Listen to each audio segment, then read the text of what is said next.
there's a culture right now in the church and not in the church of like people who they see evil and they're so broken by the evil, they want justice. And in the midst of that, it's like really hard to look at anybody that might be on one of these lists and say, you know, like, you're redeemable. Yeah. Right. Like the quote unquote unforgivable. It's the Paul Barnabas thing, right? So Paul gets saved. He's murdered a bunch of Christians. Yeah. No one believes in him in the church at all because they want justice. They're like, you're a plant. You're not real. And then God raises up Barnabas, who has the most integrity and who everybody loves. And he goes, no, he's real. And he had to stand in that until they believed him. But they believed in him. So they allowed Paul. And we had Paul because there's Barnabas. So I think there's people who are being raised up who are like Barnabas. And, you know, there's a shaking in the church going on because people didn't understand how to be in community and be in relationship, like the celebrity pastors who had celebrity people. And it just became a thing. It became like a money thing, an influence thing. And I don't have any specific judgment on any specific one, but the culture of it that I watch over and over in Hollywood for the churches that got crazy, you know, unlike like Chad Veach, who's amazing, and Zoe Church. And I'm not saying he can't fail or he can't, but he's just didn't get into the celebrity culture thing. And even Judah Smith, as Judah had like the #1 Bible study in Hollywood, and I so respect him for it. But he just like stayed small.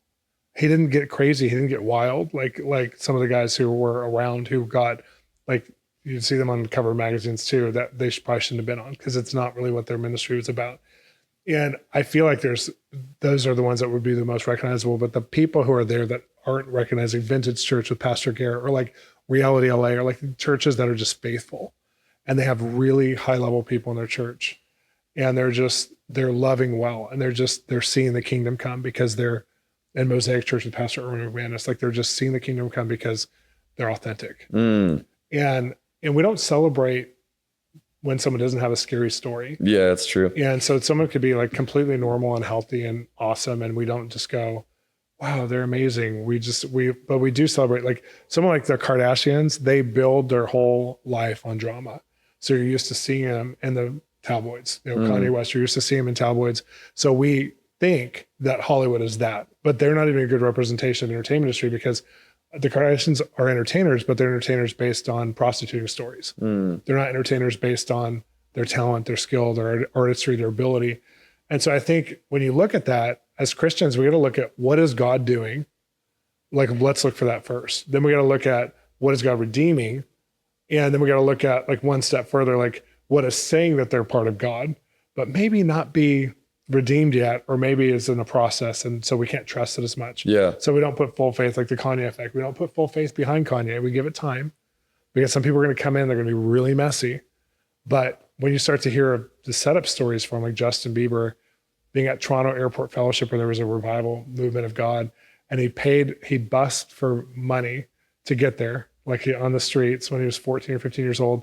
And the youth pastor who was leading the youth conference at that church called him out and said, you're going to be a voice for a generation and God's going to raise you up. And the football players grabbed him on top of their shoulders and paraded him around and they prayed for him. And then years later, he gets, becomes like the next Michael Jackson in a way. Yeah, basically. Now he's at a place where he's actually really trying to give his life to Jesus. Yeah. And trying to walk it out. And now we might see what his calling and destiny really is. Do you feel like that what we're seeing for a lot of these people is like people walking in true giftedness and anointing and being like a couple degrees off? As far as like, you got like a guy like Bieber or a lady like Katy Perry, for example. Yeah. Like she, with the things that her music videos and all of that, like it's completely in a different direction from God's will. But then you hear these stories of like her growing up being a pastor's kid, if I'm not mistaken. Yeah. Her parents are awesome. So is that how God's anointing and calling works for some of these people? No, is we like have free will. We can do God, the gifts of God are without revoke. He made you a good communicator. You can use it however you want. Sure. And the most beautiful thing we can do is out of our free will, walk with him in relationship and turn it into something. Ephesians 3:20, you came to Imagine Conference, beyond what we could imagine, hope for in our wildest dreams. And so these guys are getting what their gifts can give them with their own talent and sometimes with the enemy, and sometimes with just man's agenda, they get used.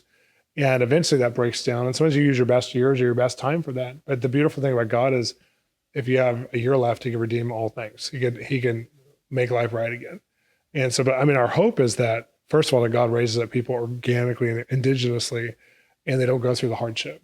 And then our second hope is that people who many are called, few are chosen, but that people start to actually choose Jesus and actually with their free will say, I want you, and then see their lives reformed around that desire. And it doesn't mean that they become Christian musicians, but it means that they actually use everything in their life as for the glory of God. And so I think like Katie, I mean, she's gifted. You think of like, maybe our viewers will know Kim Walker. I love Kim Walker Smith. And Kim, like, got radically saved and used it all for Jesus. And you have this like tone in her voice that's so special that if she went into mainstream music at the same time Katie did, like when she was that age or whatever, she might have been a big singer, in the mainstream industry, because that's the kind of voice that people really are drawn to. That's why I think we're drawn to in the church. So Katie, I'm not saying that she should become a worship leader if she totally surrenders her life, but there's something inside of her that can touch the creative God in a way that she was made for, that I'd love to see happen for the sake of the kingdom.